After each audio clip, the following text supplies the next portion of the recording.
Tuloy-tuloy na pagtulong sa mga naapektuhan ng Bagyong Uwan. Yan ang inutos ni Pangulong Ferdinand R. Marcos Jr. sa mga ahensya po ng gobyerno. Habang aprobado na rin ng Budget Department ang mahigit 1.2 bilyong pisong dagdag na Quick Response Fund. Ang detalye sa report ni Clazel Cordelia.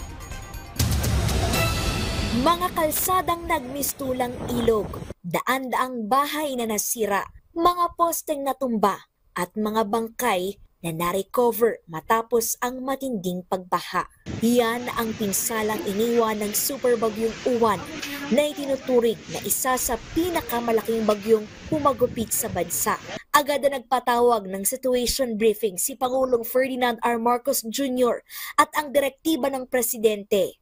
Pinag-utos ni Pangulong Marcos Jr. sa Department of Social Welfare and Development o DSWD sa pangunguna ni Secretary Rex Gatchalian ang tuloy-tuloy na pagbibigay tulong sa lahat ng mga sinalanta ng bagyo. Ipinag-utos din ng Pangulo sa lahat ng ahensya ng pamahalaan ang walang humpay na pagbabantay sa lagay ng panahon mula ngayong araw hanggang bukas.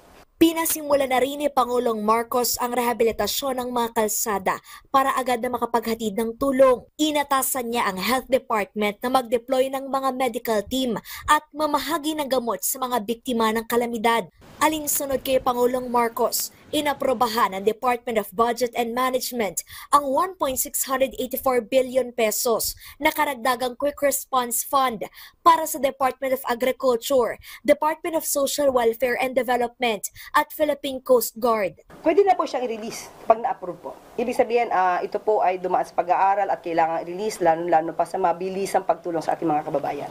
Nakatakda ring mag-abot ng humanitarian assistance at disaster response ang Amerika, Japan, Singapore, India at Timor-Leste. Sa ulat ng Office of Civil Defense kay Pangulong Marcos, halos kalahating milyong pamilya ang inilikas dahil sa Super Bagyong Uwan. 4 ang naitalang nasawi dahil sa Super Typhoon Uwan, pero 2 dito ang binabalidate pa ng ahensya.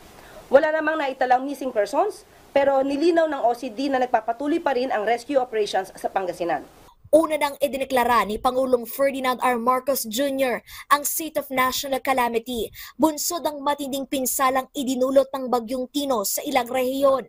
Sa bisa niyan, mas bibilis ang paglalabas ng pondo ng gobyerno at aksyon ng pamahalaan at pribadong sektor sa rescue, recovery, relief at rehabilitation ng mga apektadong lugar. Epektibo rin ang price freeze na nagpapako sa paggalaw ng mga pangunahing bilihin. Pinapaalalahanan din ng Pangulo ang lahat ng concerned agencies na ipagpatuloy ang rehabilitation efforts sa mga lugar na sinalanta ng Bagyong Tino at sa mga lugar na napinsala ng Super Typhoon Uwan. Clazel Cordelia para sa Pambansang TV sa Bagong Pilipinas.